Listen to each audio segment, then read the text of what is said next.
Hello, and welcome to Speak Honest. I am your host and certified relationship coach, Jennifer Noble. It has been my passion for over a decade to help women like you heal what's been holding you back from having the relationships you deserve. Are you struggling with a relationship where you can't seem to voice your emotions, needs, and boundaries without having it blow up in your face? Then you have found the right podcast, my friend. Get ready for practical tips, empowering truths, and honest conversations. Now, let's dive in. Hello, everyone, and welcome back to another episode of Speak Honest. I'm Jen Noble, your go-to relationship coach, and on today's episode, we are going to dive into something that I think so many of us have experienced, whether we've said it out loud or not, but it's that lingering question, can I ever trust them again? It's that moment when something happens, maybe they lied, maybe they shut you out, maybe they crossed a really big boundary. And suddenly, your whole nervous system feels shaky. You don't know what's real anymore. You start second-guessing everything around you. And the worst part is, half the time, you start questioning yourself. And that's what betrayal does. And rebuilding trust, especially if you're choosing to stay, is one of the hardest things you can possibly do in a relationship. So in this episode, I'm walking you through what rebuilding trust actually looks like, the patterns that get in the way, like testing your partner without even realizing it, and how to reconnect with the most important kind of trust, the trust in yourself. And hey, if you're listening to this and you're thinking, oh my gosh, Jen, this is exactly what I'm struggling with, I want you to know that you don't have to do this on your own. Inside the Relationship Reboot Program, this is the work we do together. We get weekly live coaching together and a private space to ask your questions and get support. It's a small group of women who are walking the same journey. So if you've been trying to fix things alone, I want this to be your sign. You don't have to anymore. You can get support. We can do this together, and you can rebuild trust without abandoning yourself in the process. Now, I want you to listen to this week's episode and see what it is that you can take away from it. So let's talk about what rebuilding trust actually looks like. Because it's not a checklist. It's not step 1, say sorry. Step 2, give it time. No, real trust repair is messy, it's emotional, and it's layered. And here's the truth. You can't repair something you won't admit is broken. And yet, this is where so many women get stuck, especially those of us who are used to being the emotional glue in our relationships. You feel the hurt, but instead of naming it, you swallow it. You say, it's not that serious. I don't want to make things worse. It's not that big of a deal. You start managing his emotions without honoring your own. And that's exactly what my client Maya did. After finding out that her husband had opened a secret credit card and built up debt without telling her, she wanted to move on quickly. She told herself, at least he didn't cheat. It's just money. It's not that big of a deal. We can fix this. And she's right. They can fix this. But something still didn't feel right. She found herself pulling away, not asking about the bills, feeling her chest tighten when she saw a bank statement. And that's when she came to me and said, Jen, I don't get it. I said I was fine. I feel fine. I want to make this work. It's not that big of a deal. Why does it still feel like I'm not okay? Because what actually broke wasn't about the money. It was about safety, about honesty, about being kept in the dark by someone who promised to share life with her. And that's the rupture. It's that moment when your nervous system no longer feels safe, even if your brain is trying to rationalize it. Acknowledging the rupture means saying things that you're trying to avoid. The hard things like, hey, this hurt me. This shifted something in me. This changed the way I feel in this relationship. And listen, this isn't about being dramatic or oversensitive. It's about being honest. You're not punishing them by naming the pain. You're protecting yourself from brushing past it and living in quiet resentment. And here's what I told Maya. If you can't name it, you're going to carry it. And if you carry it without looking at it, it's going to leak into everything else around you. Your tone, your trust, your body language, even your self-esteem. So the first step in rebuilding trust isn't fixing it. It's feeling it. And after you learn how to feel it, we can actually get into what trusting actually is and what it's not. Because most people think trust is just about someone proving that they've changed and they're doing all the right things now. But real trust, it's about the relationship with yourself. So when Maya first started working with me, she said, I just want to trust him again. But when we peeled back the layers, she realized that what she really didn't trust was herself. See, she didn't trust that she'd be able to speak up the next time something felt off. She didn't trust her intuition. She didn't trust that if a line was crossed again, she'd be able to actually do something about it and set that boundary that was needed. And this is where so many women get stuck because we've been taught that trust is about whether they behave better.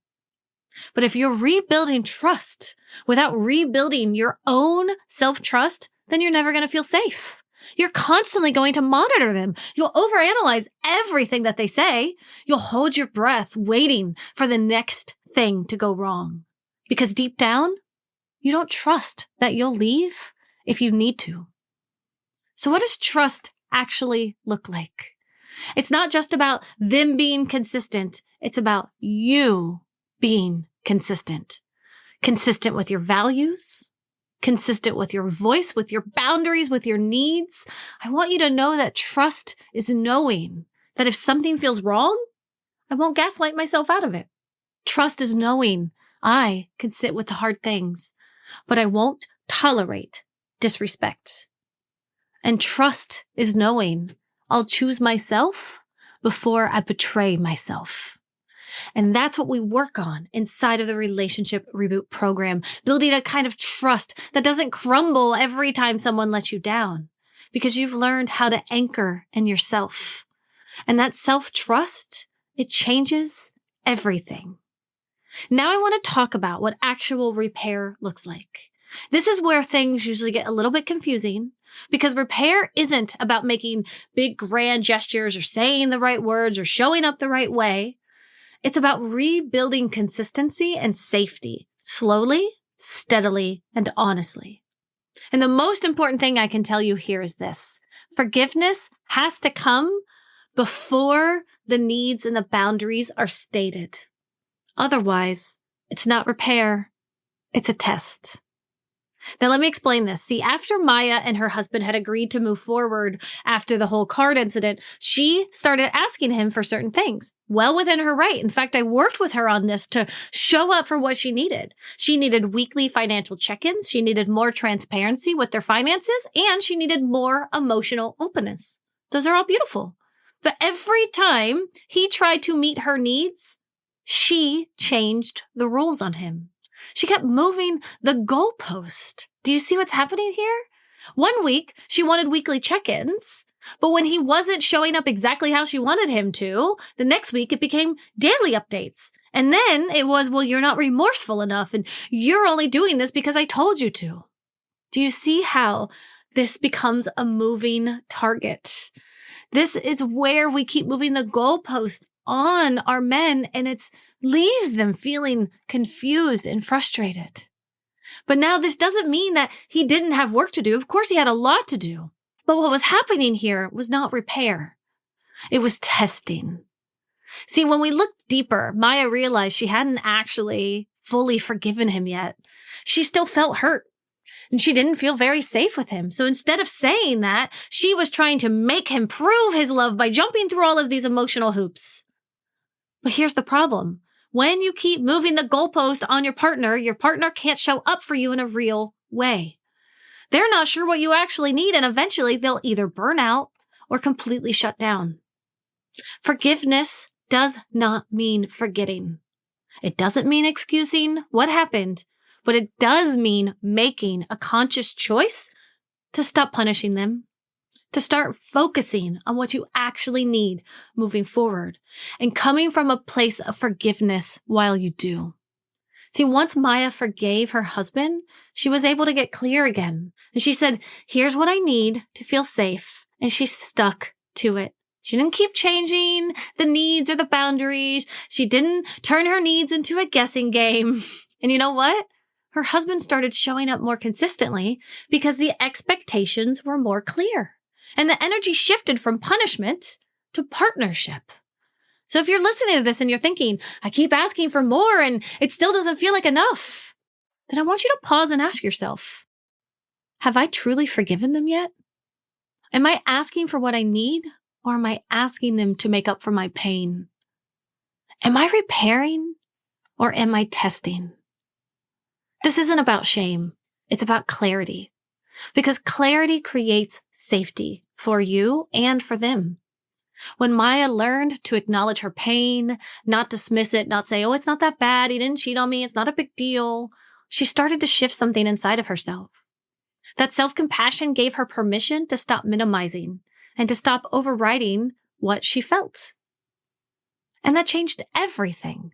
Because when she honored her pain, she realized that her instincts were real. Her feelings were valid. Her body was telling the truth, and it was safe to listen. From that place, she was able to start trusting her husband again, not because he proved himself enough, but because she knew that no matter what happened next, she could trust herself. And when she trusted herself, she stopped asking for things from a place of fear or resentment. She began asking for what she needed from a place of clarity and forgiveness. And that's when the repair started to feel like a partnership. She wasn't testing him anymore. She was working with him to rebuild the relationship. And as a result, they didn't just get back to where they were. They built something even stronger. They built resilience, the kind of trust that's deeper than, oh, hey, we never fight or we're doing okay all the time. No, they built the kind of connection that weathers hard things because it's rooted in truth. Thank you all so much for being here with me this week. I really hope that you see that trust is the foundation of connection. And you deserve a connection that doesn't keep you in survival mode. One where you don't have to overfunction just to feel secure. A relationship where your needs are honored and where you feel proud of the way you're showing up. So I want to leave you with this. Where in your life have you been minimizing a rupture? Where have you been testing instead of forgiving? And what would it look like to rebuild trust, not just with someone else, but with yourself? If this episode stirred something in you, I want you to know that this work doesn't end here. This is what we do every single week inside the Relationship Reboot program. We go deep, we go hard, and we do the real work. We talk about how your attachment style plays into these patterns. We explore the emotional wounds underneath your communication struggles. We build your confidence in setting boundaries and asking for what you need and staying rooted in your truth, without all the guilt or all the shame or all the second guessing. And you don't have to do it alone. Inside the Relationship Reboot program, you get weekly live coaching calls with me and a community of women that are so incredibly supportive. Oh, they mean the world to me. And you get a step-by-step program that takes you from feeling insecure in your relationships to communicating like the badass I know that you are. And if you're ready to stop spinning in circles and start creating emotional safety inside of yourself and in your relationships, then this is your next step. You can get all the details and join us using the links in the show notes. I hope you scroll on down, find what you need, and come and join us. But listen, I cannot wait to speak with you all next week here on the Speak Honest podcast. Until then, take care. As we wrap up today's conversation, always remember that healing is a journey, not a destination. And it is an honor to be a part of your healing journey. If you want to dig deeper into the topics we covered today, be sure to head over to our show notes where you can find all of the valuable information mentioned in today's episode right there.